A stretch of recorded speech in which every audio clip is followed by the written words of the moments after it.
Hi, I'm Wyatt. And I'm Grace. And you're listening to Our Dad and your host of the Vacation Rental Revolution podcast. What's up, guys? Welcome to another episode of the Vodacy Vacation Rental Revolution podcast. I'm your host, Shawn Moore, and I am excited to be back with you this week. I took the week off last week. We were in Hawaii with the family, and when we were in Hawaii, I sent an email out to a lot of our listeners that are on our email list, and we asked them for a question. I said, what should I cover on the next podcast episode? We got a whole bunch of responses back, in fact, and so I thought it would be fun. What I thought I was going to do originally was say, okay, let's cover a bunch of topics.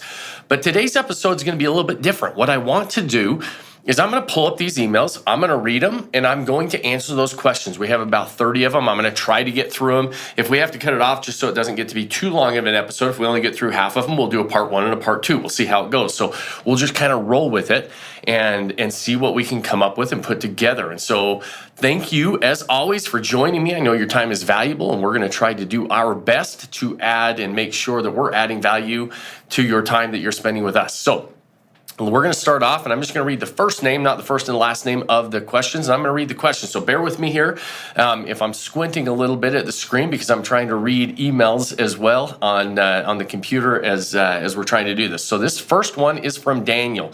And Daniel said, I think another podcast talking about how to keep moving forward when you hear so much talk about inflation and higher interest rates. And I know you've discussed about it in a past episode, but we are closing on our first short-term rental. And I have to purposely not listen to the news or hear people talk, because that can scare me right now. So maybe discuss how you try to gather information, but also keep your head straight and focused when the world is screaming that the sky is falling. And we've got a couple of iterations of this question, Daniel. So we'll start with yours. One, it's hard. It's really hard. And that's not unique to our situation today, right? If you look back in the past, one thing that's true about the news and media and everything else is you get more likes, you get more views, you get more listens, and if you have bad news, the news outlets like bad news. And so that's what we're typically hearing and talking about. It doesn't mean that we can just ignore some of the signs that we're seeing in markets, because markets do shift around. However, I don't watch the news and listen to the news hardly ever, but I do pay attention to the statistics and those things in the market. So it is difficult. Like you said, you have to still be gathering information, being able to use that information for your underwriting. But you have to be very, very, very careful about the sources and who's telling you what and what the ulterior motive is. Is it to get readership or views on an article or a picture or likes on a post? And if that's the case, it's most likely going to get more traction if it's bad news. That's why the media outlets show us all the bad news. Now, there is always things going on. Right now, we've got rising rates. We've got inflation that's going out of control right now. We've got a lot of markets that are at very, very high peaks. They're all-time highs in a lot of markets. But if you go back and you rewind, we're always dealing with something. There's always a reason not to move forward, right? There's the war in Ukraine recently, the elections, the pandemic. You go back even further and you'll find that there was, we had the housing crash, and we had all the speculation before. We had the mortgage crisis. We had the dot-com bubble, and you keep going back in time. There's always, and now I'm kind of taking further chunks back in time, but there's always something going on. There's always a reason not to move forward. There's always a reason that things are going to come crashing down. Now, that doesn't mean we can ignore certain indicators out there in the market, like that a lot of these markets are oversaturated. And saturation in and of itself in markets is not necessarily a bad thing. It means that there's a lot of demand, and the cream will rise to the top. Most markets, or most anything for that matter, with a lot of demand will become oversaturated, and you will have players in the market that are going to get washed out, and they're going to get hurt, and they're going to struggle because they didn't understand the game they were playing. And so is it difficult when everything around seems to be bad and the sky is falling? Yes, it is. But you have to realize that that's what sells. bad news sells, period. And we're overexposed on social media. We're overexposed with everybody telling you how to do, what you should do, who you should listen to, all of those different things. So you have to peel back a few more layers of the onion, figure out what your property goals are, figure out what your real situation is, right? Are you in a situation that is struggling or is likely to struggle? And you have to make sure that you're lining up your cards the right way for your situation, not only personally, and then you look, okay, regionally, what am I looking at? What does my industry look like that I operate in on a daily basis? What about short-term rentals? Where am I investing my money? Why am I investing my money there? And answer some of those questions so you're actually getting in and underwriting deals correctly. So it is hard. Keep your head down. Stay focused on what the property goals are, what your personal financial goals are, and make sure that you understand the underwriting as you start to dive into this game, and you have some contingencies, right? You've got some conservative contingencies built in based on where we're at in the market. And so it's hard, but people do it every day. And I'm personally am one of those people that I don't have news on my phone, right? I don't see news on my phone. I don't sit and watch Fox or CNN or any of those news channels, any of the networks, because it's all bad news. And I just got tired of it a long time ago. It wasn't recently. I stopped watching the news a long, long time ago. And I have specific data sources that I like, that I go into and trust, that I'm just looking at data and trying to make my decisions based on that. Doesn't mean it's always right, but it's been working for us for a while. And we realize there's always opportunities, good times and bad times. And if you're just listening to the news, it's going to feel like everything's bad all the time, because that's what sells. You just have to realize it doesn't mean that everything is really all bad. It just means that's what sells. So good question though, Daniel. So Carrie, next question up. Is there a strategy that will allow me to rent out a home without owning it? The answer to that is yes, Carrie. It's not something that we do here at Bodyssey. We focus on ownership. We focus on purchasing these properties. However, most of the people in the short-term rental game, as far as coaching and teaching people how to get into this game, that is actually what they teach. They teach what we call rental arbitrage, or they teach what we call co-hosting. And both of those models are you go and you can make money with these types of properties by partnering with somebody, whether you're going to sign a long-term lease, that would be more the rental arbitrage. And you would, if I was the homeowner, Carrie, you would call me and say, hey, Shawn, I know you don't want to deal with this. I will give you a long-term lease and pay you X amount every month. And then I'm going to go and put it on Airbnb, use it as a short-term rental, and you become the middleman. You really become the manager of that property, and you make your money on the spread between what you're able to get on the short-term rental market and what you're paying me as a long-term rental and a long-term investor. Co-hosting, on the other hand, is set up where you're going to come to me and say, hey, Shawn, can we partner on this? And I'm going to take a percentage of the booking fees, and you're going to get the rest. And so it's a little bit less risk, and that's where a lot of rental arbitrage models and gurus and coaches have shifted to that model, because you don't have to sign a long-term lease. And so you'll start to hear of co-hosting. Now, what can be confusing is a lot of these people say, hey, we're going to teach you how to invest in short-term rentals, invest in this real estate. You're not really investing in the real estate unless you're going to go buy some furniture or whatever else, but you have really no ownership in the real estate in those models, but that's what you're asking. And so it's not what we do here at Bodyssey, but there are a lot of people who do that and coach that and teach that and have success with that. What you really become is that middleman person, where you're going to become the manager of the property. You're going to be responsible for booking it and dealing with the guests and everything else. And so it's kind of what I call a side hustle, where I really promote having, in fact, I actually don't mind using and partnering with co-hosts, because they're essentially just management companies at a smaller level, a lot of them, and they can do a really good job, frankly. And you got your own little boutique manager who is going to partner with you, and a lot of times the fees that you're going to charge or that you're going to collect on that is going to be similar to what I'm willing to pay a management company. And so, good question, but yes, there is a way to do this without owning the home. And not what we teach here, not what we do. We really focus on ownership and the benefits of ownership for the long term. But if you want to get in the game, there's a lot of people that do teach that, just not us here at Bodyssey. So good question. Dean.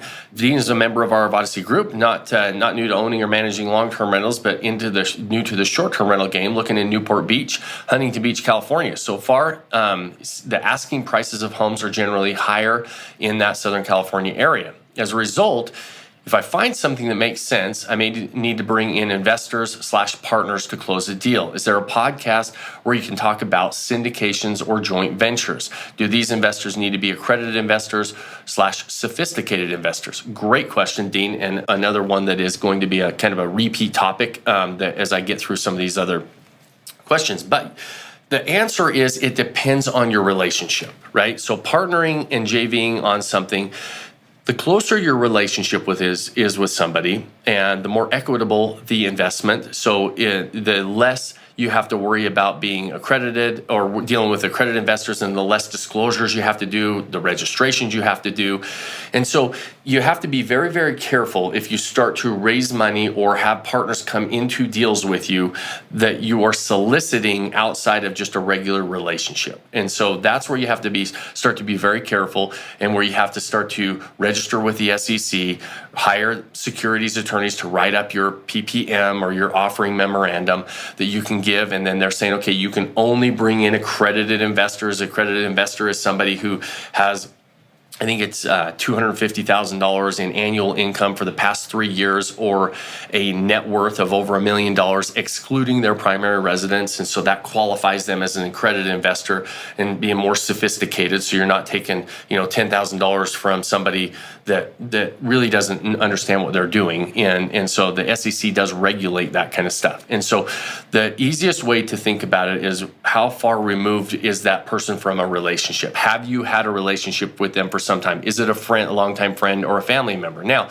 if that's the case, then you don't have to have as many disclosures. You can partner with somebody. I partner with people a lot of times, and many times that we've never had to go through that process. Now, if you're thinking about bringing somebody in and is soliciting somebody, there's a lot of different rules and regulations that we can't really get into all of them on this. But what I want you to think about is, where is the relationship and where does it lie with those people that you are bringing into a deal? And second, is it equitable, right? What if you bring in 4 people and everybody puts in 25% of the money, everybody puts in 25% of the risk, and all of those different things? That situation means that you probably don't have to worry about all of your, being accredited and putting the deal together and registering with the SEC, all those different things. You start to remove yourself from that. And let's say you're saying, hey, I'm going to be the manager of this deal, or the general partner, like a syndication would be typically set up with your general partners, and then your limited partners being the money and the general partners being the managers. And then you have a certain split that you negotiate on the front end. And when you start to get a little bit more like that, then that's when you start to have to really consider how you're setting it up, getting attorneys involved, making sure that they can help you get that set up, because you don't want to get in trouble there, because that can catch up to you really quick. So it's a really good question, because a lot of people think, okay, I'm gonna become an expert in this, and I've got people that want to put money in.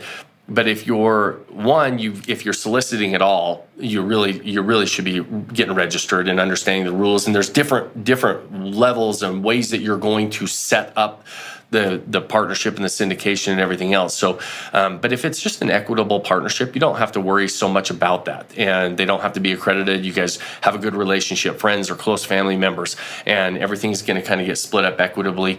Then you don't have to worry about it so much. So that's kind of the general guidelines there, and hopefully that's helpful as you start to move forward. Pete, we're going to dive in. So Pete says, since we asked directly for the questions, here's mine. Do you find it more difficult to conduct business in California than other states? In my industry, California is the kiss of death, given their environmental and employment business, anti-business over-regulation and tax policies. However, from a personal and logistics standpoint, parts of California make sense to us to own a short-term rental. Is it that bad, or should I consider owning in California? Thanks, Pete. So Pete, good question.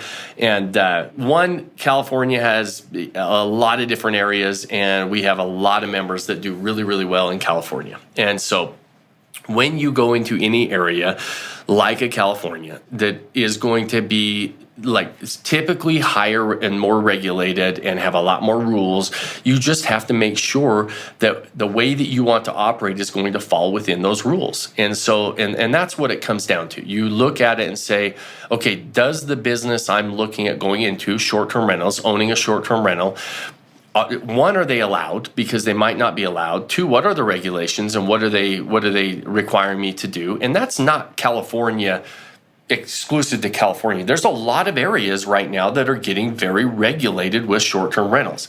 And so and that's part of that acquisition phase, is really understanding the area you're going into. Short-term rentals are not allowed in many areas right now. People just assume, hey, I'm going to go buy a short-term rental and I'm going to put it on Airbnb and I can operate legally. That's not the case. And California is not exclusive to those rules, right? California is a little bit higher regulated, and you will find that there's some rules that you may or may not like. There's higher taxes a lot of times in California, and so it could make it to where the deal doesn't underwrite. The Dean's question before, Newport Beach, Huntington Beach, high acquisition costs, but they also bring in a decent amount of money. And so they could work, and we have a lot of members that make them work. So I would definitely not say, oh yes, California's got the plague and I'm not going there as far as the plague of investing in short-term rentals. That's not the case. But you do definitely want to walk into it with your eyes wide open and make sure that you're comfortable in any area that you invest, whether it's California or anywhere, right? And so you could be in the most conservative state and still have a lot of regulations that around short-term rentals or some other, operating this type of a business.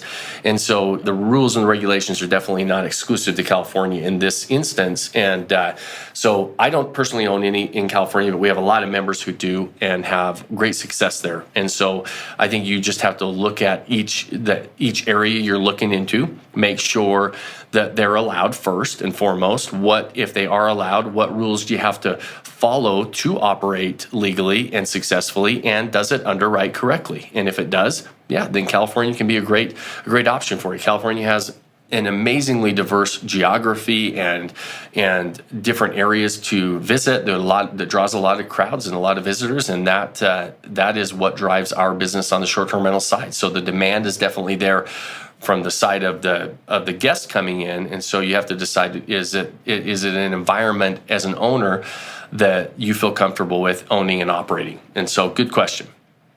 Charles says, hey Shawn, I've really enjoyed your content so far. Thank you, Charles. Unfortunately, I don't have a lot of spare capital to invest in lifestyle assets at this time.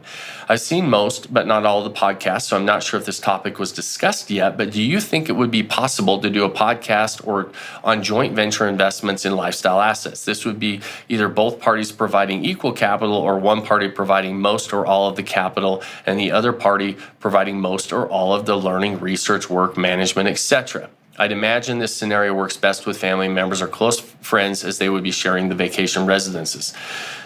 So Charles, yes, that's very similar to Dean's question above, and the answer would be the same. And I actually, because we get this question a lot within our group, I have some of my advisors, I actually have attorneys that set this stuff up for us, that help us with certain funds and syndications and things like that, and that's what they do. What I think I will do is bring some of those guests on in the future so we can talk in detail, and they can speak much more intelligently than I can about really what you ought to be watching out for and how to set it up and when it makes sense to set it up. Sometimes the deals as vacation rentals, it might not be a big enough deal to go through the hassle of all of that. There might be a certain dollar threshold based on the money you're going to make from the deal that, spending. Sometimes, we're in the process right now of setting one up. It's a $65,000 attorney bill just to get the PPM set up. And so the deal has to be large enough to make all those things make sense as well. But to your point, it does make more sense, and you have way less rules and regulations and everything else when it is close friends and family, and you all go into it together. And a partnership can be structured any way that you want it to be structured, and as long as everybody agrees upon it. And the closer that relationship is, the more leniency you have with like registrations and disclosures and everything else that are required as those relationships get a little bit further removed from you. And close friends and family is about the only section that you have leniency. Once you start to get outside of your direct sphere of relationships, then you have to start thinking about registrations and disclosures and all that stuff. And you really should have those disclosures and great contracts, even with good friends and family. I don't want you to think that we just go into these as handshakes, but those are that same advice I was talking to Dean about. So good question there, Charles. Susanna, couple questions. One, how about some true acquisition case studies where people crunch numbers, what assets they're working with before taking a leap, what financing they chose, what their investment costs are, etc., and so that we can look at an actual deal. So one, I actually have, Susanna, I have another one of the questions down the line that somebody asked the same thing. I will do an episode, or probably that's easier to do it on a YouTube release, and so that you can actually see how we underwrite a deal. I think that is a great idea, where we take an actual property and actually underwrite it and show you guys what we're doing and showing the actual numbers and the underwriting. And so, and that's a little bit more difficult to do like on this one, because it's kind of we're going through the questions, and that really requires you to look at a screen and what we're doing on the screen. And so YouTube would be a great platform for that. And I know we post these podcasts on YouTube, and so we'll make sure that we cover some of that on there. So we are going to do that. That'll be another question down the line that I noticed. Question number 2, what if you're a renter for your primary residence? What is the best strategy to enter the short-term rental market to acquire your first property? Most shows, yours and others, seem to assume primary home ownership and discuss financing, etc. through that lens. That's a great question, Susanna.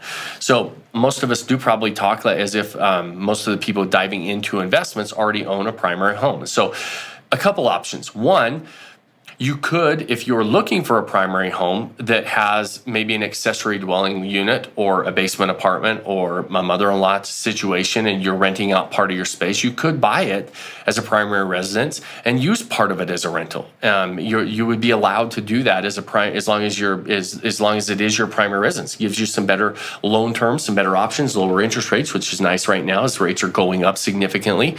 But outside of that, the options are basically the same. If you're going to buy an investment property, or the second home, or using DSCR type loans, some DSCR type loans require you to actually own a primary residence before you can get that, but some of them don't, and you can still get investment property loans without owning a primary residence. As long as you've got the income and the credit to qualify, you would still have to, though, classify it as an investment property. You're not going to be able to use a primary resident loan as an investment property. And so it really more matters your strategy of if you actually want to buy a property as a primary residence and turn part of it into, or use part of it as a short-term rental. That's an option. A lot of people do that. And it definitely is an option to get into the game. But if you're like, hey, I'm not going to probably live in it, I want it strictly as an investment, I don't mind renting, 100% as an option as well. And the strategies and financing that we're talking about, really those options don't change much, outside of,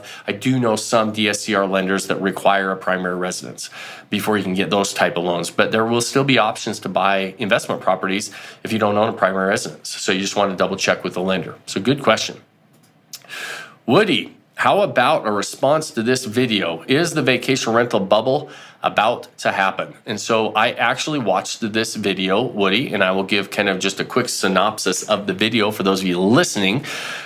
Woody sent over a video from an influencer on YouTube, and way bigger channel than mine, and says the Airbnb bubble is about to crash. And there was 3 main topics that he talked about. One, he said that he thinks that the Airbnb bubble is about to crash, and it's going to be one of the largest real estate crashes that we've ever seen. And then the premise behind that was there's a lot of people that got into this game and are going to get burned because they had no clue what they were getting into. They were underwriting these deals at these crazy returns, and they were pushing all the prices up and everything else. Now, part of me agrees with him on that, and the other part very much disagrees with him on that. So one, I do agree that there's a lot of people that got into the short-term rental game in the last couple years really riding that wave, not knowing what they're getting into. And so for those of us that are in it for the long term, I do think that there's going to be a number of people getting out of the game. The bubble about to burst, I don't believe that that's the case. When you look at supply and demand, like I know, and this goes back to Daniel's question earlier of like, hey, listen, I'm listening to all this stuff, the sky is falling. That if you look at this gentleman's channel, every one of his videos is all bad news. Everything's always coming down, and yet he wants everybody to get into crypto, which is fine. Crypto's great if you know crypto. I don't know anything about crypto, but crypto didn't fare too well as of the recording of this podcast. The last couple of months, crypto has not looked that good. Doesn't mean crypto's bad. It just means it's going through its cycle, right? It's figuring things out, but it's dropped in half of what it was about a year ago. And so it depends on your outlook on things, but I believe that this video was a little bit more clickbait than anything, because there was not a lot of fundamentals talked about beyond just saying the only thing I agree with him on is that there was a lot of people that got in that really don't know how to underwrite a deal, which I 100% agree with that. There's so few people that are underwriting the deals right now, and you have to be really careful. There's a lot of markets that are not underwriting that great, and you're having to be, and your numbers are tighter right now with rates going up, with inflation going up. However, when inflation's going up, hard assets are a pretty good thing to own in a lot of people's opinion, mine included. And so there's a lot of these markets. People like this video said that all of us that are investing in Airbnbs and short-term rentals, he was specifically talking about Airbnbs. That's why I'm mentioning that. But short-term rentals driving these markets up. And that's not the case. If you go look at a lot of these markets right now, there's a lot of buyers who are investors buying properties. They're just parking money in real estate right now. And so there's a lot of people just buying properties saying, hey, I see what's going on in the economy, and I'd rather have my money in real estate than somewhere else. And so you got a lot of people just parking money in real estate. Well, we happen to invest in nice areas, vacation type areas, and if you're going to just park your money somewhere, why not park it there, right? And so we see these markets that a lot of times they're not necessarily going on the market as a short-term rental or an Airbnb or even as a residence. Nobody's living in them. There's a lot of people buying them as second investment homes, and they're just parking their money there. So the supply and the demand gap in the real estate game is still very much weighted that we've got a supply and demand issue, and is still very much a seller's market. So, but I think a lot of people are still buying into that, and I think we're going to see more inventory come on the market. I think there's going to be people who bought that have no idea how to operate these properties. They take more than people I think assume, and so they will probably have an issue. His second premise was that Airbnb has just changed their policy, and as the economy starts to struggle and people start to struggle, that they're going to start to take advantage of short-term rental hosts. And because Airbnb had a policy about a month ago, came out and say, and he could have recorded this video a month or so ago. I didn't pay attention when it was, but it said anybody for really any reason can come in and say, within 72 hours of them being in the property, saying, I don't like this property. It's not up to my standards. It's dirty. There's a cockroach on the floor. I found some crumbs in the cupboard. It really didn't matter. And they could get their money back, and Airbnb would rebook them in another property. And the host who they complained about had to pay for their new booking. And so it was a really bad move by Airbnb. Airbnb has since removed it. In fact, I think if you listen to the last couple podcasts, going back when they did that, I actually addressed that and said, listen, I don't think this is going to last. I think they're going to get a lot of backlash. This makes no sense to do this as a policy. So a lot of the video was about that, saying you're going to get completely screwed as a host because people are going to start taking advantage of you. And so that policy has changed, and can people try to take advantage of you? Yes. Can they take advantage of you in a long-term rental? Yes. Can they do it in just a regular business? Yes. Is there risk? Yes. I'm not saying there's no risk, but at the same time it doesn't mean I believe, or it's not going to keep me out of the game. The third premise was that as the economy starts to shift around and travel gets more and more expensive, that the hospitality business and short-term rentals, nobody's going to stay in them. And you're just going to have a hard time convincing me of that, because A lot of short-term rentals are a very economical way to travel because you can rent whole homes. You can usually share them with other people, so you're splitting the cost. You usually have full stocked kitchens, so you don't have to go out to eat. So you actually can travel a lot cheaper than going the other route. And we didn't see, when people are stressed out and things are not going great and they're having a hard time, a lot of times they want that release. They want to get away. Now, that's assuming that everybody's struggling. Whenever you have dips in an economy, and you will have sectors of the economy that struggle worse than other sectors. And so there's always going to be people that want to travel. Travel is never going to go away, in my opinion. You will have a hard time convincing me of that. So again, this is my opinion, but Woody, those are my responses to kind of his 3 points in that video. For those of you that were that have either seen the video or that I could actually share a response to. So thank you for sending that over. David is our next one up. Are there any ways to have a down payment other than the traditional way of saving money? David, the traditional way of saving money is always the best way. And so I would suggest you roll up your sleeves and it might take some time and save that money, save for the down payment. There are a lot of people who tap into the equity of existing properties. That's another great way to get down payment money. However, you have to take that with a big asterisk, in my opinion. You do not want to over leverage any existing properties, or if you do that for your down payment, you tap into equity in one property and put it into another property, what you're essentially doing is 100% financing the property you're buying. And so that is a little bit of a scary scenario in any market, and especially in the markets as tight as they are right now. And so I do believe it's smart to have skin in the game. I do believe it's smart to not over leverage a property. I like having, in fact, even the 10% down financing loans that are available for those of you who are short-term rentals. A year or two ago, I thought things underwrote really well at 10% down financing because there was that room in there. I think that right now, 15, 20, 25% down in some of these markets is a smarter move than 10% down, even if 10% down is an option. And so, but that's my opinion. I like to be a little bit more conservative. And so, David, I would suggest, depending on your situation, and I don't know it, saving up the money so you don't feel like you're over leveraging any property that you have.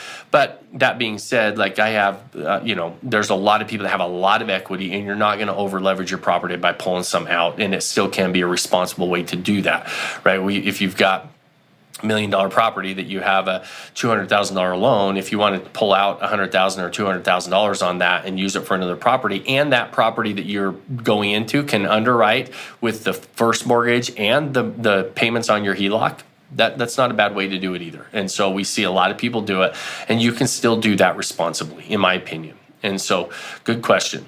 Chad, had a great call with one of your team members today and started to watch the podcast. Thank you, Chad. I haven't had a chance to view all of them yet, so I don't want to make a suggestion on something you already covered. I've been contemplating short-term rentals for some time and have been attempting to self-educate myself, but hitting a roadblock on some key areas: lending, legal structure, etc. I do want to create a legacy with my kids, and we share the same mindset as you regarding experience versus material things. I do feel a recession is coming, and I'm a bit hesitant to take the leap right now. Florida's real estate market has been on fire, and I wonder if it would be best to wait for a recession for a better deal, or should I hop in now? On my call with Greg, I told him that I started researching tax lien certificates as an investment vehicle that can possibly allow the ability to obtain a property at a fraction of the assessed value. Are you familiar with them? And do you think they offer synergies to short-term rentals? So good questions. Couple questions. One, thank you for joining and talking to our team member and really considering all of this. And the recession, we've hit on that topic. There's always going to be reasons to believe that we should wait. Now, cycles in real estate typically take a little bit of time. And so do I think that we're at the top of a cycle? Absolutely. I don't think that we're at the bottom of a cycle by any stretch. I think we're at the top of a cycle. I think we're going to start to see markets soften a bit. I don't think we're going to see a crash. I don't think we're going to see much of a correction in many of the markets until supply and demand issues even up, right? And most of the markets across the country, we're nowhere close to that right now. Second, as long as your deal, if you're buying property, cash flow producing property, and short-term rentals are one, but long-term rentals, multifamily properties, those types of assets that are long-term cash flow producing properties, if your property underwrites right now at the top, now are your margins a little bit smaller? When you were underwriting 3 years ago, maybe you were underwriting deals and seeing 15, 20% cash on cash returns. Well, maybe today you're only underwriting them at 5% cash on cash returns. But somebody else is still paying down a property for you. Well, what if this cycle takes a year or 2 years or 3 years and you're trying to wait? And then what are you going to wait for? You're going to wait for the bottom? Because that might be another 3 or 4 or 5 year slide. Well, if I had a property that was producing, and even if the property was breaking even, which I don't suggest underwriting break even properties, because I do think you have to have some contingencies for dips. But let's say you just broke even during that whole span and somebody was paying for a property for a 6 or 7 year span for you before you decided now's the time to buy. Well, you're in a much better position, and you're in a much, much better position if you were buying all the way down and all the way up. That's why I always tell people, when you're buying long-term producing assets, buying all the way up and buying all the way down, one, it hedges your bet, it diversifies your portfolio. Some of them you're making more money than others, but I never buy one that is not going to cash flow. We buy cash flow producing properties for a reason, for the cash flow. And sometimes the cash flow's not as huge as other properties, but that's okay, in my opinion. And so now, do I think we're at the top? Yes, I think we're going to be at the top though for a little while, and probably a 2 to 3 year run. Well, you can do a lot of damage in 2 to 3 years with these properties. So that's what I think about that and the strategy behind that. And so let's see, tax lien certificates. I am familiar with tax lien certificates. I have never bought a property with tax lien certificates. I have tried early in my career to buy a property with tax lien certificates. I was not successful, and it was a lot of effort and a lot of work but take with the grain of salt that I am not an expert in that. And so there are people who understand that much, much better than I do. I have tried it and didn't have a lot of success. And they can offer synergies with short-term rentals because it's essentially buying properties that are delinquent on their taxes, and that can be commercial properties, it can be residential properties, it can be anything. So, but that is not something, and on the surface, it sounds great because you buy properties at a fraction of the cost of what they are, but most properties don't end up actually selling as a tax lien. The owners will make up those taxes, or somebody will make up, if it's got a mortgage on it, the lender's not going to let that property be resold because they've got the right to pick it up. So there's a lot of different roadblocks with tax liens.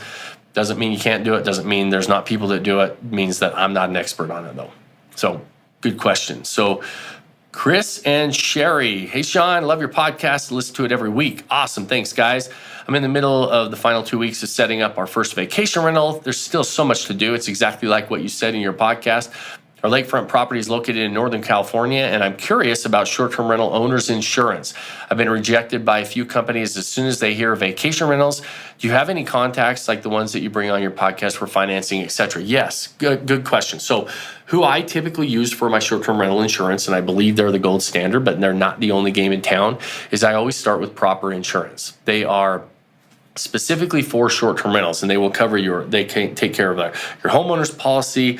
It's a commercial policy, and being able to run a short-term rental business out of that. And so it covers a lot of things, very comprehensive policy. I would start there. They are going to be a little bit more expensive than regular insurance. Now, a couple of things with Proper Insurance. They're going to be, I mentioned this because you mentioned Northern California. They are very specific on not insuring properties in what they tag as fire zones. So if you are in the mountains and you are in what they call a fire zone, and they can tell you very quickly, look up proper.insure, and you can submit a quote online, and they're very, very quick to get quotes from. They don't like properties in fire zones, and they really don't like properties, and they will insure properties like in Florida, Texas, in areas in the hurricane zone areas, but they don't provide, and I shouldn't say they don't. If they do provide wind insurance, it's usually typically pretty expensive. So not always a great option for wind, so I usually get that policy excluding wind, and I'll buy a supplemental wind policy from somebody else. Another place you can go to if you go is Goosehead Insurance. A lot of our members, that is a brokerage, and what they'll do is they'll provide you a number of a number of different insurance companies that are short-term rental specific and that will give you options in different areas that you can look at pricing and what they've got. And so that's where I'd start. That's where I'd point you. That's what we use personally. I use Proper on all of my properties, but and sometimes it can be cost prohibitive, and sometimes you can look at it and they'll say, hey, we're not going to go there because of the fire zone there. And so that might be something you run into with Northern California. And so I have found American Family does really well. Now, they're not short-term rental specific, so you're going to have to find some short-term rental supplemental insurance, but they do and seem to be a little bit more liberal in the areas that they will lend or insure properties in those fire zone areas. So double check those options. Hopefully that's helpful. Greg, is there a way for people without a large nest egg to acquire a lifestyle asset? Yeah, Greg, it really, there's properties in all price points. You don't have to have a ton of money to get in this game. We've got members who have bought properties and currently buying properties, in that sub $300,000 range, $150,000 range, in certain smaller markets. That makes sense. I just bought a property for $250,000 in Destin, Florida. I mean, of all places, it's teeny. It's a little 1-bedroom, 1-bath condo. It does really, really well. And so you don't have to have a ton of money necessarily to get in the game. And so not everybody is buying $1 million properties. And I think that a lot of people assume that, and that's not the case. So really look at different markets across the country. And there's a lot of markets that are still really very affordable. Even though they've gone up as well, but they were affordable to begin with. And so they can be really good markets to invest if you don't have a ton of money to get started. And so look into different markets and don't just assume that it has to be these Class A resort towns that perform well. We've got over in our Vodacy paid membership group, we've got almost 1,300 members now. We're not all sitting in these Class A resort towns with these crazy prices. There's a lot of our members that are in towns that you've never even heard of probably. Like when I get some of the property reviews that we're underwriting and looking at, I've never heard of some of these areas until I see them come across my desk. And so look into different areas because there's a lot of affordable areas still across the U.S. And so, and you might not think of them as vacation zones or vacation areas, but you'd be shocked at how many people are going and moving and going in and out of there and visiting. And so, look into the different areas with different price points, and you can get in with a little bit less, or a lot less in some cases, less capital than you might think you have to have. Good question. Justin, I'd love to see an episode with a few case studies. Yeah, so this is another one example of maybe sit at the computer, dig into AirDNA, some of the listing aggregators. Yeah, Justin, we're going to do that. Like I was telling Susan above, I will do a separate episode that we can really record and get that in. I think that's a great idea as well. I think it'd be fun for you guys to see how we underwrite these deals. Ben says 2 topics: creative funding strategies to continue growth. I have 5 short-term rentals right now. I continue to find amazing deals. However, I have a lot of capital tied up in my existing deals. I could do a HELOC to pull some capital out. However, in today's rates, the deal has to be really screaming to float those types of things. And so, one, Ben, I know you have 2 questions, but I'll hit that one first. You have the option of the HELOC, but like I was talking about before on one of the questions above is, you have to be really careful doing that right now, and you have to make sure the deal really underwrites. The other option is possibly, especially where you've got a successful portfolio, is having some partners on those deals. Maybe you bring in a partner or 2 that you have a closer relationship with that has seen what you've already been doing, and bring them in and be able to expand that way as well. And so a couple of different ways. Now, one of the things that have not been available to us that possibly could be in the upcoming years as things, if things start to slide a little bit, and again, I don't think this is going to happen for a little while, you're going to have more seller financing options available. You're going to have more seller carryback type things. You're going to have some creative financing deals that really have been difficult to do in the markets that we've had recently and that's the benefit of some of the things, like when people are like, oh, now I can't, rates are really high. Now all of a sudden some of these mortgages, maybe you can assume some of the mortgages at a lot lower rate. Some of those things are going to be very attractive for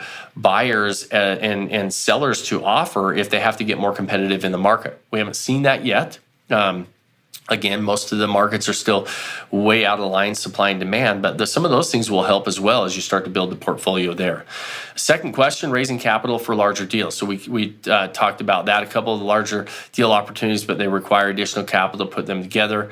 Putting a few partners that are willing to invest together. And so that is, and again, we covered that again on the JVs and the relationships and how you're going to do that. So hopefully those are, I know you're trying to scale there, and I think it's awesome, and I think you've got a lot of options, but things to consider and think about for sure.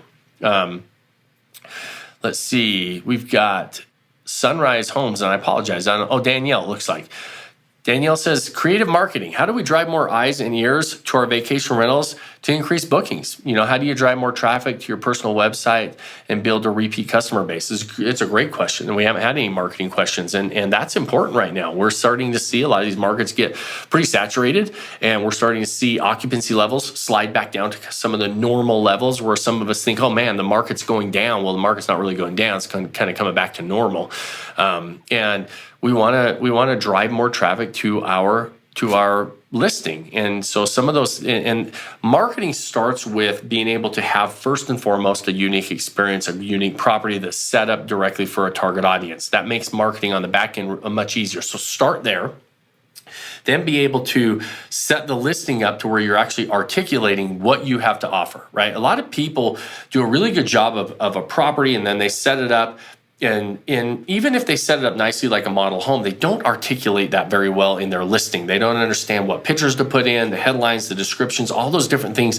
There's a very specific things you should be doing setting up that listing to articulate your story and your offering to the target audience. And that will first help you get more bookings on any platform you're on, but you have to get that right in order to start doing like paid traffic and some of those creative marketing ideas, like getting an ad campaign on Google and on Facebook and some of these platforms and driving traffic to your direct response website that you have set up, and to generate some of those bookings. So those are some of the things that you can do on the back end. But it really, really starts, 90% of your heavy lifting is done by getting the property set up, telling a story, and having a unique experience for a target audience, being able to articulate that through your pictures, your description, and your headline, because that's what just going to hook people. And then you can fuel traffic. Traffic is pretty easy to get, and it can be a little expensive if you're just getting it and it's falling flat. And so you have to make sure that your offer is good enough to attract those guests. And so start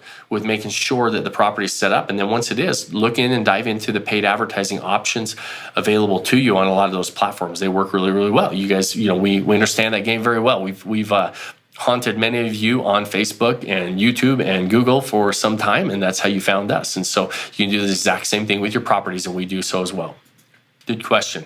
Christina, I don't have anything in particular that I'd like to cover, but if you haven't covered a 1031 exchange or a reverse 1031 exchange, that would be a really good topic to consider. Christina, on that topic, I do have a 1031 expert coming on to talk about that. So 1031, for those of you that are unfamiliar with that, is when you sell a property, you have a certain amount of time to identify another like investment type property to put that money into, and you avoid capital gains.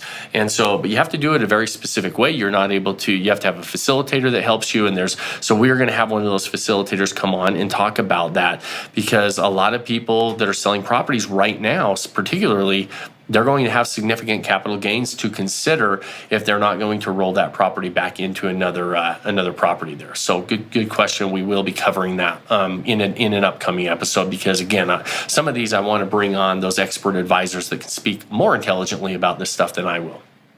Daniel. Hey, Shawn, thanks for all the great content. I listened to a bunch of the real estate and short-term rental specific podcasts, probably too many, but really enjoy the Vacation Rental Revolution as it aligns very closely with my approach relative to all the others. Awesome. Thanks, Daniel, for the plug there and the compliment, and thanks for listening. A couple potential show topics I'd be interested in hearing more about. I think everyone is keen to hear more about where we're at and where we're heading market-wise and implications for the future investment. There's been massive uptick in interest in short-term rental investing, and I think a lot of people have uncertainty around the sustainability of current practices and how to maintain a competitive advantage that can withstand a potential downturn. It would also be interesting hearing about how current dynamics are influencing different market types and who are going to be the winners and losers when the dust settles. Very, very good question. I know we've covered a lot of that before of kind of our opinion. I also we've got one of the nation's leading experts as far as looking at the markets and predictors as far as the real estate. He's a real estate analytics guru when it comes to predicting these types of things for major corporations and major investment groups on these the crash, the turn, where we're at, market cycles, all those different things. And I actually have him coming on to speak very specifically about what he's seeing from the fundamental statistics that he's looking at in these markets. So we're going to talk a lot about that. And that's going to be a topic that, I don't want to keep beating the dead horse with some of the things I've already mentioned. But it is definitely something that is going to be on our minds, on my mind, on everybody's mind, on how we strategically navigate as things start to shift around, because they are shifting. I'm not here telling you that they're not shifting around, but I am here to tell you I've been through more than one shift, and there's money to be made in every single different market cycle, and the strategy changes a little bit. So that's the next part of that question is, what are some of those competitive advantages? Well, one, you treat it as really start by understanding what it takes to succeed in a game, right? And we've talked about that. We are here to provide a very unique experience. People travel for unique experiences. If you can do that, if you can set your property up, a nice property in a nice area, and then make that property part of their experience, that's how you're going to stand out. And then understand on the back end of how you're going to articulate that through your photos and your headline and your description, and they're constantly changing. A lot of people will put together their listing and it just is stale, right? They never make changes. That postcard, your first photo, your magnet photo should be changed on a regular basis. That postcard, those first 5, when somebody pulls up a listing, those have to very strategically be picked out so that it can help articulate what that property is. A lot of people just start going through the property. So you'll have 4 pictures of the front of the house in the first 5 photos before they even get into the pictures, and you're like, man, that they just wasted a ton of valuable real estate. When somebody clicked on their listing for maybe only a few seconds, they're making a judgment on those photos right out of the gate before they even click see more. And so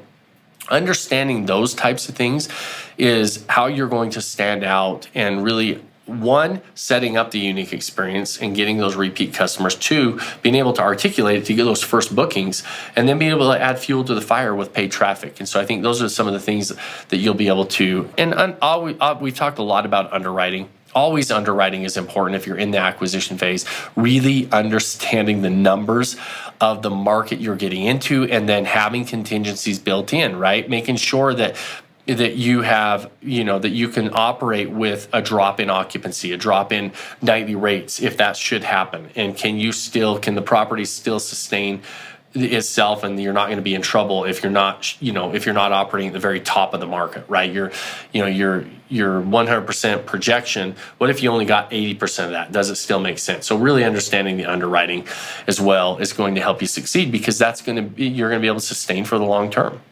David, what is the best way to scale up but not get over leveraged? We've covered a lot of that today, David. So hopefully those answers, the previous answers, were helpful. Partners are the best way, and making sure that you and sometimes patience and time, right? If you're trying to scale and you don't want to over lever and you don't have a partner, and you just have to start saving, and you have to start letting being diligent with saving up for that next acquisition. And sometimes we always want to do it today. Well, we might not. The best thing might be to wait until tomorrow till we can save up till we're getting into a property where we're not biting off more than we can chew, and we're not over leveraging something else if we're not able to bring in a partner with us on the deal. So hopefully those are helpful answers.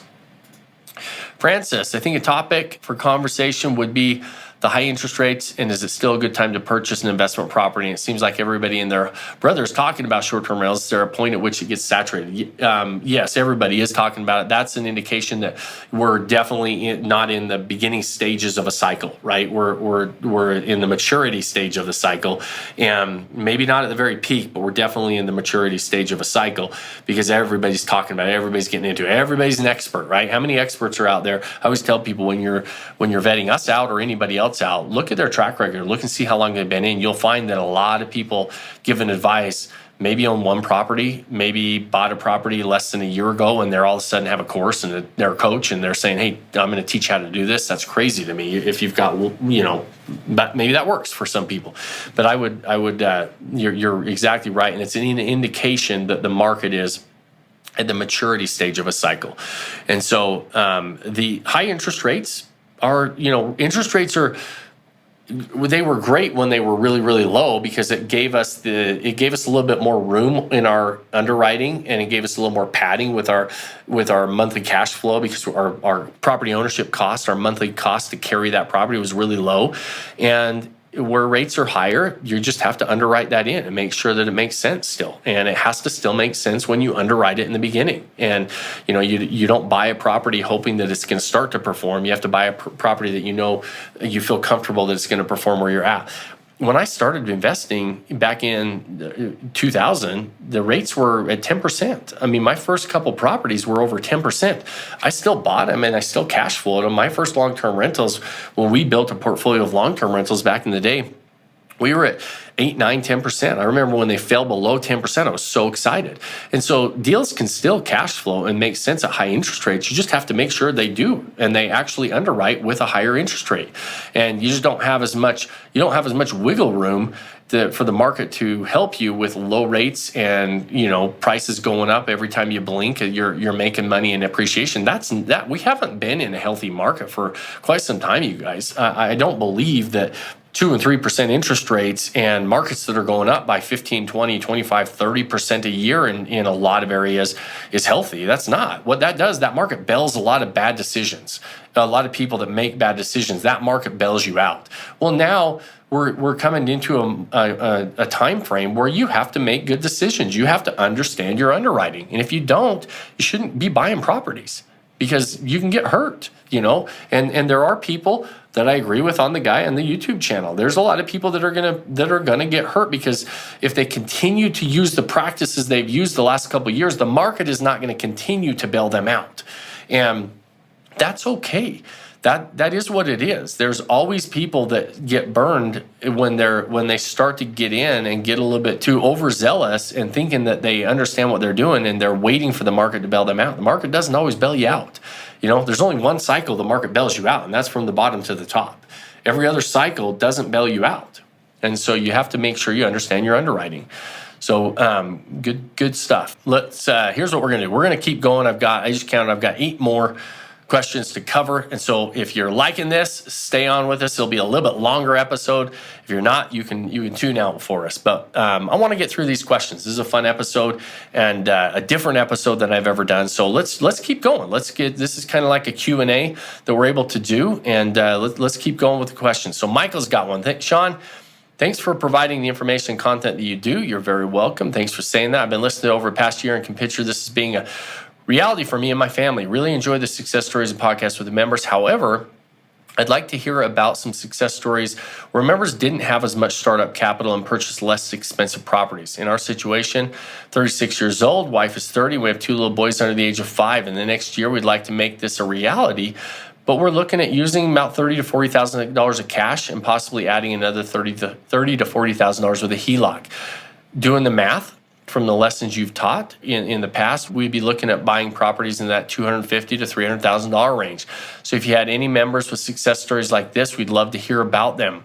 I know that price range doesn't get you much with the hot markets around the country and rising interest rates, but we're East Coast, Central Illinois. I think that about purchasing in the Kentucky Lake area, we're still open to other areas, just limited potential as we were trying to keep our first asset close. Definitely agree with you about purchasing your first lifestyle asset closer to home, and it will be about a 3 or 4 hour drive range for us. Looking forward to hearing from you, and thank you. Absolutely, Michael. So great question. And you're right on track. Like I mentioned before, there's a lot of markets that you don't have to spend, $1 million. And it's to your point, and where you guys love those case studies, success stories, when I have successful members on coming on sharing their story. We've had a lot of members with a little bit more expensive properties, and I took note of that. There's been a couple of you that mentioned that. And so we've got a couple of our members coming on that have the less expensive properties. The interesting thing is, the return on the less expensive properties as a return of an investment actually is a lot larger in many cases. And so we're going to bring on some of those members. One of our members he's a school teacher, and his wife is a stay-at-home mom with their little kids, so they only have one income, school teacher income, not a huge income. And they just bought their first little cabin, and it's a smaller, less expensive property. They rolled up their sleeves and had a kind of a family fix-up project for a couple months and got it live, and they're just doing amazing with it. And so we're going to have him on as a case study success story, but we've got a lot of those stories. And so yes, they are coming. And in your situation, keep it going, man. This is awesome. You're going to be in a good position, and it's just a matter of finding the right properties that underwrite, that work well for your particular financial situation. And you take that first one and you just parlay it. And so you guys are super young at this stage in the game, and so you'll have a lot of fun. And so don't ever feel like you can't start, because you definitely can. Now, does it take money? Yes, but you're talking about having $60,000 to $80,000 of capital. And can you get started with that? Absolutely. And so you don't have to go out and buy that $1 million property, and you shouldn't. You don't want to over leverage and overextend yourself. And so you're in a good position. So keep up saving up for it, and you'll get there. Brady, if you had to start over in today's market, what would you do? Great question, Brady. So I started, and I'm going to go back because I've made a lot of mistakes, and I started in a market that was not great. Back in 2000, we were just going through the dot-com bubble. We had high interest rates, and the market wasn't really that good. The real estate market was going down a bit at the time. And the biggest thing that I would do right now is 100%. It can be a little overwhelming in today's market, because when I started, the noise was nowhere near what it was. Like, I got my information from newspapers and going to Barnes and Noble, and I mean, the internet was around, but we didn't do a bunch of research on the internet like we do today. And we would put ads in classified ads and look up properties on classified ads, those types of things. And so I wasn't bombarded with the amount of information that people are putting out right now. So when I say this, take that for what it's worth. But I think it's really hard right now to start off and figure out, one, which road you want to run down. Two, when you do figure out what road you want to run down, who to follow, because there's so many people talking about how to do things. And here's the thing, there's not a lot of them do have, even like, let's take me and 3 other people, for example, and let's assume we all have about the same experience. I would pick a mentor that is doing what you want to do. They've been through a tough time or two. If they've only seen good times, you need to know how somebody responds, and if they've got staying power, right? If you're going to find a mentor or a coach, and I always suggest, if I'm starting off, I've always had mentors and coaches, and that's always helped me get to from point A to point B faster. But let's assume there's 3 of us that all have pretty similar experience. We've been through some ups, we've been through some downs. We're doing our best. But let's say all 3 of us have different opinions on things, but all 3 of us have had success. What can get really difficult right now in today's day and age is deciding, because I do believe that the more focused and specific you are with your process, the better you're going to do and the better you're going to succeed. And so I would pick one road you're going to run down, and try not to veer too far off of the line of the road you're running down. And the next thing is kind of keep your head down and your blinders on when it comes to what everybody is saying, and just kind of try to step back. To Daniel's point earlier, it's kind of overwhelming with all the negativity. And in today's day and age, if I was starting off, I would give myself the advice to do exactly what I have done recently in the past, is don't pay attention to the news. It's always going to be bad news, because that's what sells. Doesn't mean that you have to stick your head in a hole in the sand and not know what's going on in the world. You can be aware of what's going on with the world without reading every article and headline and paying really close attention to it. I know what's going on in the world, but I don't get bombarded with the negativity every day. So find a mentor that has gone through some ups and downs. Pick a process, follow it, and then ignore the noise. Try to ignore the negativity out there. So that's what advice I would do if I had to start over today, whether it's short-term rentals or anything. Let's see, Ryan. First and foremost, enjoy the time in Hawaii. Oh, thanks, Ryan. And thanks for the content you share. You're very welcome. I have followed you for some time and look forward to the opportunity to join your program. Absolutely no reservations on what you provide. The power of short-term rental assets. Awesome. My biggest question is how to leverage my current financial position to get into the game, using primary home equity or cash flow from a cell phone business to acquire rental property. I've listened to the asset-based mortgage podcast and 10% down second family homes, etc. As I listen to the case study interviews of the members, I try to hone in on how they funded the first or second deal. I'm sure there are many tactics in your program, but I'd love to hear your thoughts on this and the other members on different sources for purchasing without over leveraging. So we talked about over leveraging. You don't want to over leverage, but some sources of capital are the HELOCs in properties that you have equity in. You have to make sure you have really good equity because that can be a really great source of capital. In fact, a lot of our members, I don't do that right now, and I haven't, but I've done it in the past. I've tapped into equity many times to acquire properties, but we have a lot of members that are doing that because a lot of people have significant equity in properties. You just don't want to over leverage. So we talked about that, right? So that's kind of the asterisk on that.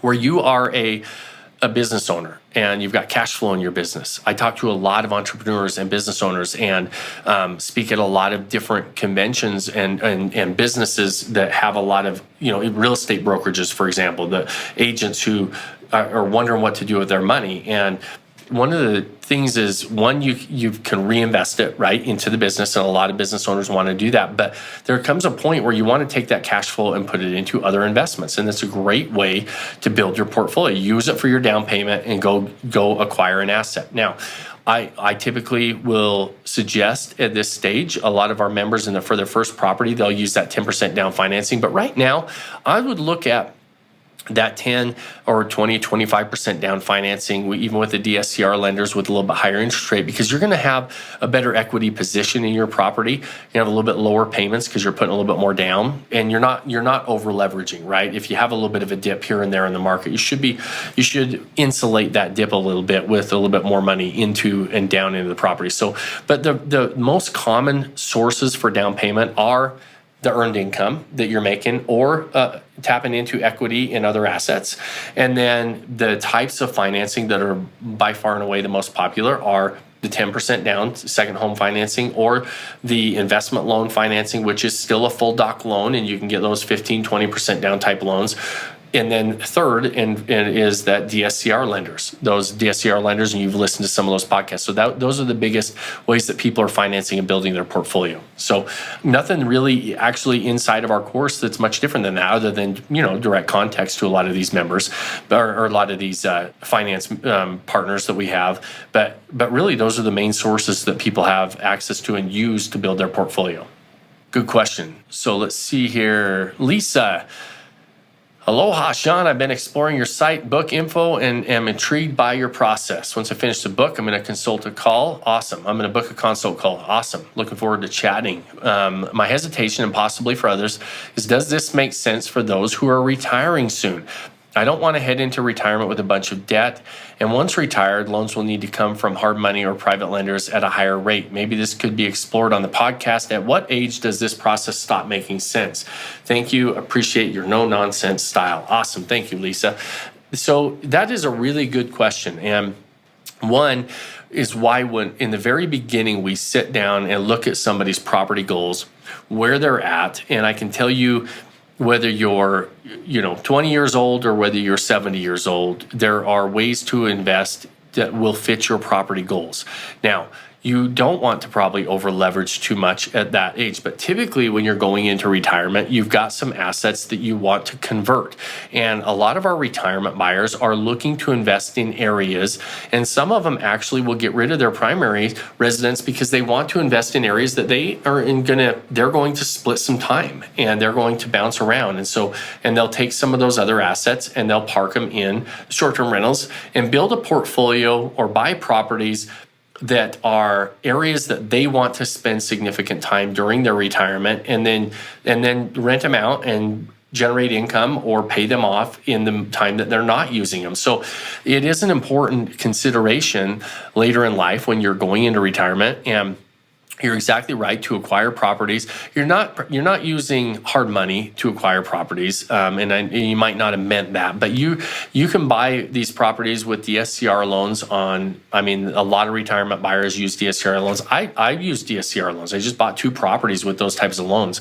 You're going to put a little bit more down, but in retirement, you're probably going to want to. You're going to probably have other assets, and you're going to have access to capital that you're probably going to want to put a little bit more money down to make sure that they're cash flowing and producing some retirement income for you. But not only retirement income, but also places to stay. A lot of times our retirement buyers, that's part of their property goals. And so it really depends on your property goals and the strategy of what you're doing. But those are some common things that we see with some of our retirement buyers when we're helping them through this process. And so definitely, I would not say that there's an age that it stops making sense. There are situations that stop making sense, and those are very personal situations based on the capital you have available and what your property goals are. And so hopefully that's helpful. Chris, more details on what short-term rental investors have done to maximize the revenue on their properties via rate and or occupancy. So Chris, that goes back to one of those questions we were talking about. The biggest things that we do to maximize any sort of revenue is we start with the setup of the property and figuring out who we're speaking to and how we're setting that property up to deliver a unique experience, and then look very specifically of how we're articulating that. What I mean by that is, what are we doing on the front end with our listing profiles to attract those guests? And that has to do with our photos, our headlines, and our description. And do those photos tell the story of what it's going to be like to stay in our property? It's the number one thing you can do to maximize revenue on the back end of any property that you have. And a lot of people don't think that through very much. We focus a lot on the acquisition and buying the right property, and then we fall flat when it comes to articulating what it's going to be like to stay in our property. And that's why we blend in the crowd. That's why people are worried about saturated markets. A saturated market really only means that there's demand in that market. If there's demand in any market, it's probably going to be saturated at this stage in the game. We're not in the beginning stages of short-term rentals. And so how do you stand out in a crowd? That's how you're going to have to stand out in a crowd. And the nice thing about it is, not that many people do it. Not that many people are maximizing their properties this way. And so it's something that all of us should be considering and being able to do. And now all of a sudden you're operating toward the top. Well, guess what? It's a heck of a lot less crowded at the top. And that's when you can raise your occupancy. That's when you start raising your rates. And so set the property up to where it's uniquely set up to be able to tell a story and be able to speak directly to or have a unique experience for a specific target audience, and then being able to articulate that through your listing, understanding very much on the copywriting on your description, but more importantly, your headlines and those photos need to tell the story to hook somebody in. And how to do that is very, very important. So Richie, appreciate the communication. I was curious if there was a possibility to do a 10% down second home deal, and if you work with lenders that are able to do that. Yeah, we've had a couple podcast episodes about that, Richie. And again, something I would look really carefully at right now, and making sure that the deal very, very much underwrites to make sure that you're not over leveraging with a 10% down loan right now. But we've got a lot of lenders. Jeff Chisholm has actually been a guest on our podcast twice. And if you go search the podcast episodes, one of them is I think it was financing your property with 10% down. And he shares his contact information. You can reach out to him. He's one of the best in the business. And so there's a lot of lenders that are able to do that. Some of them don't understand it as well. And so you want to talk to a lender that specializes in that and being able to do that that as a second home that you can rent out. Sometimes they have loan products for second homes that you're not allowed to do short-term rentals. You want to make sure you're able to do that as well. But if you look up Jeff Chisholm, if you go to 10percentdown.com, that is his website, and you're able to find him. But he shares more contact information that I just can't remember off the top of my head on some previous podcast episodes. So hopefully that's helpful. Couple more. We're down to the last two, so kind of a drum roll as we roll through this this episode. But Mandy says, I'd love to know what the cost breakdown of joining a program like yours is. What kind of money do you need to have readily available to invest in your program and a property? I know it varies, but a median amount. Mandy, we are not the cheapest game in town. And in fact, we're by invitation only, which is why the only option you never find the pricing online is because we don't let people join online. But our pricing is roughly around that $10,000 investment mark. Depending on how and where you're coming in, we have an all-inclusive program, a master class, a coaching program, a mastermind group that we don't sell them individually. And so just to give you an idea of where we're at on our program. And so there's a lot of programs that are a lot cheaper than ours, but we feel like we are definitely the gold standard in this business, if I don't say so myself. But that is the rough cost of our program is about that $10,000 mark. And there's a couple different options depending on how you pay for it and finance it. So the other part is, how much do you have to buy a property? I always tell people you've got three things to consider. You've got your down payment, which is going to be a percentage of the acquisition cost. It's going to be anywhere from 10 to 20%, maybe 25% down for your down payment. You've got your furnishing and setup cost. If you're going to set up a property from scratch and you're setting it up from the very beginning and it's completely unfurnished, I would budget about 8 to 10% of the acquisition cost to furnish the property. And then third, I would plan on about a 6 to 9 month buffer as far as property expenses. You're going to make some money in that first 6 to 9 months, but that's your kind of your setup phase. And you're going to have, especially the first few months of a property, you're probably paying the majority of those property expenses. That's your property, your mortgage payment, your utilities, those types of things during those first few months. And then as you start to make money, you're going to start to supplement that. But give yourself about 6 to 9 months before you're starting to really hit the projections that you projected in your underwriting. And so make sure you've got some money there to cover those property expenses in the meantime. So that's what I would plan on for not only our course, but also the property expenses as you start to acquire a property to budget for. Joel, can you address the slower year in the industry, bookings and average daily rate? I'm in 30A Florida market, and it's a lot slower this year than last. That's a great question, Joel, and one that I kind of hit on earlier, but I'll dive in deeper right now, is the slower year in the industry is something that we have been underwriting and projecting and baking into our underwriting for a long time. Now, one thing that a lot of people, and you guys have heard me talk about this if you have listened to other podcasts, there's a lot of markets that if you look back, people are projecting 80 and 90% occupancy. That is not a normal market. That's very, very difficult to sustain for short-term rentals. So if you hear anybody saying how to get 80 and 90% occupancy, or you're getting plan on this occupancy in these markets, that's not normal. Whether you're in Orlando or whether you're in Park City, there's different seasonality and different fluctuations in occupancy. And I never underwrite deals over 70% occupancy. 75 maybe in certain markets or certain times of the year, and I'll say, okay, I'm gonna project 75, maybe close to 80 for 2 or 3 months in the summer, but a year for across the board in the year, we're not doing that. The other thing that we've seen is a lot of people that have been doing this for a year or two, they bought in the time of the never-ending summer, right? We had COVID shutdowns where a lot of people didn't have to go to work. They could work from home, and they could be anywhere and everywhere and work. And so we never saw this. We never saw the dips in the seasonality that we normally would see. And so when you underwrite a deal, you have to go back further than that and say, okay, where are the dips in seasonality? Right now it's a hot topic. I'm recording this at the end of May. Well, May historically is a fairly low occupancy month, but most people didn't realize that because the last couple of years it's been like summer months. But May is typically in most markets a fairly low occupancy month. So The addressing the slower year in the industry is, I don't think you're going to see, because we are seeing rates go up and revenue go up. Demand is still really, really high in your area in 30A. But what you have to recognize is you can't underwrite, and hopefully you didn't underwrite the deal at 90% occupancy or plan on that kind of occupancy going forward.